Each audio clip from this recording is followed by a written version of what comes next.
Hi, this is Shweta. I want to talk about two kinds of business growth that you can experience for yourself. But before that, let me quickly share with you a conversation that I had with one of the clients. I was sharing with the client a potential acquisition that we are looking at, and he smiled and he said, Shweta, why don't you start this business? Why do you have to buy this business? And I was like, the difference between buying the business and starting a business is like, imagine a scenario where you have multiple pieces lying scattered on the ground and they're all jumbled up and it looks confusing, a huge number of complex pieces. Now, one at a time, you start picking up these pieces and you start putting them together, and you have an imagination of this model that you want to create. Imagine an aircraft model, and you're putting these pieces together. So the first hope is that, yes, the aircraft will be built successfully, but I don't know if that's so easy. Then the second assumption is that this aircraft will take off successfully, and you know it requires a lot of energy. And then the third assumption is that this aircraft will fly at the right altitude. Now, all these steps, they are fun, they feel very entrepreneurial, but the chances of getting one of the steps wrong is also very high.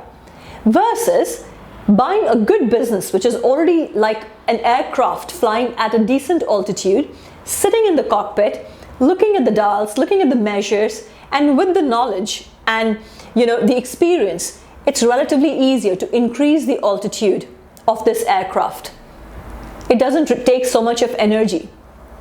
Now, why I'm sharing this with you is because this is my philosophy, the difference between building the business from scratch versus buying a good business.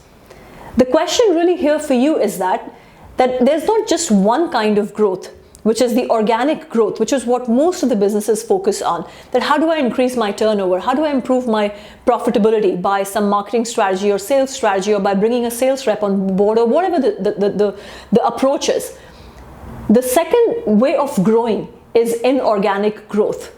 And that is a very fast way of growing. And just because it's fast doesn't mean that it's not sustainable. It has to be done the right way. It has to be done at the right time with the right business model, the right aircraft model, which is flying at a good altitude.